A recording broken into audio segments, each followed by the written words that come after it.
Hello, welcome to the Real Estate Market Watch. I'm Bob Gibbs, and this is video 6 in our series that talks about how to maximize your return on the sale of your home or investment property.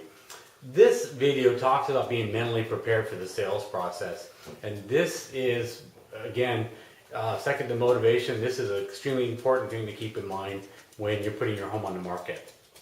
The main thing to keep in mind is that and while it's important, and why it was important to understand your motivation, and that is that once you put your home in the market, it becomes less of a personal, emotional tie to a house and more of a business transaction. And if you keep it in that mindset, then you're going to maximize your ability to get the home sold and remove as much of the emotion as possible. You know, we're all human. And if you've been in your home for a lot of years, or you have a lot of memories there, and you're moving for a reason that may not be the most positive for you, it's hard to detach your emotion from the sale of your home. However, it's important that you try to kind of push your emotions around the home to the side and be objective and look at your home sale now as a business transaction. And I'll give you an example of why this is important.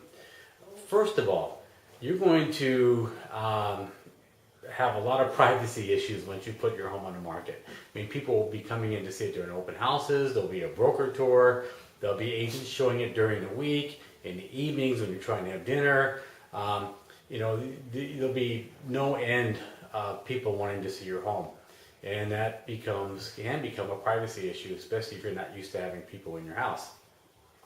The next thing is that you need to understand that it is a business transaction. So when people come in and they may criticize some things of your house, they may not like the wallpaper or the paint colors, or you'll hear comments. Some of the people are let's face it, rude, and they can say things like, "Who picked this paint color? What were they thinking?" Things like that.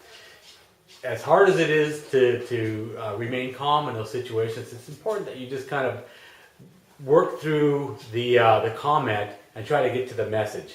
And basically, people are giving you a perfect feedback for your home. So, if someone's coming in, you're getting more than one, or maybe 5, 6 people or something come in and say the same thing regarding something having to do with your home. That's probably telling you there's something you need to address if you want to maximize return on your house. So, being mentally prepared to take criticism in a positive light and to try to apply it to making your home maybe show better, that's a good thing. The other thing is, a lot of people just expect their home to sell overnight. We hear this common line, "Well, my home is better than the other homes on the market." And while in your eyes, I have no doubt it is, it may not be in the eyes of the consumer. So sometimes it takes a little longer to sell a house, especially if there's some uniqueness to it in the layout, things like that. And you just need to be prepared to have the right mindset. Always going back to your motivation. If you keep the motivation for selling in mind, that's going to help you get through any ups and downs having to do with the wholesale process. So that's ultimately a very important thing to do.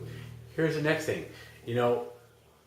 We would have talked about what your home was worth and how to price it, and you may be priced too high, and rarely are homes priced too low. If they're priced too low, you'll get multiple offers, but you can price the homes too high where you get no offers.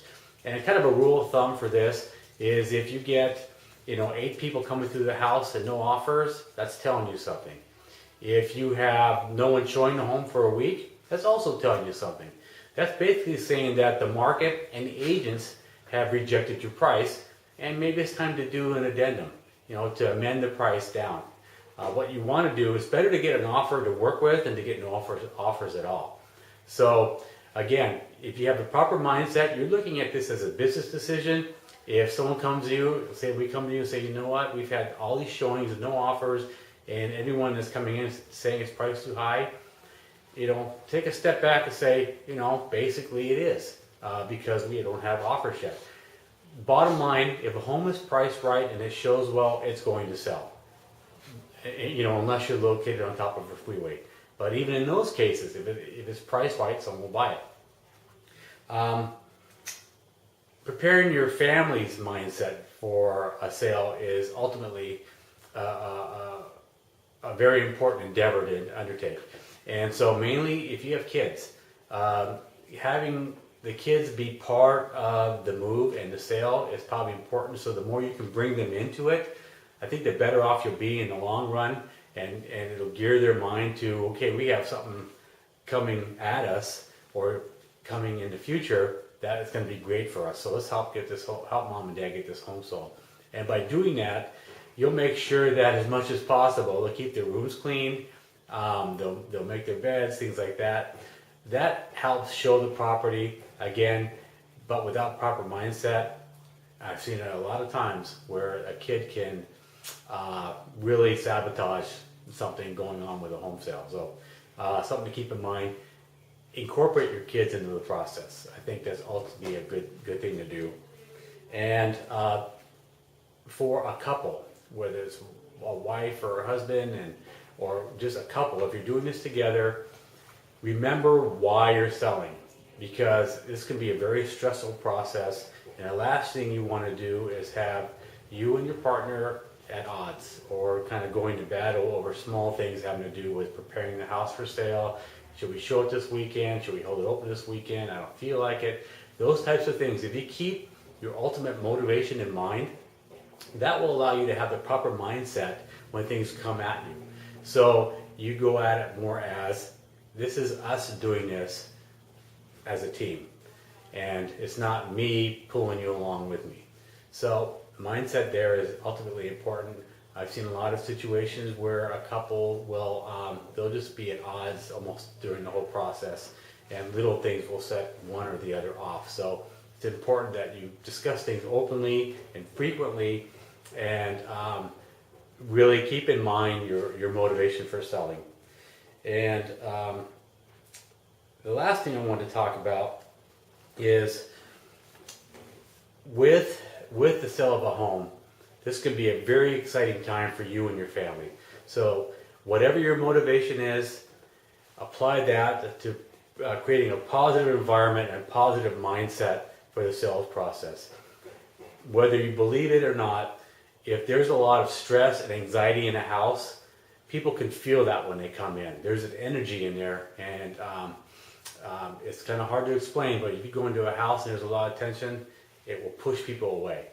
So keeping your mindset to be positive, looking forward, keeping your motivation right in the front of you, that's going to help you get your home sold, stay positive during the process, and actually maybe even make it an enjoyable thing to do. So that's it for this video. Hopefully it was helpful. As always, if you have any questions, give us a call. See you on the next video. Bye.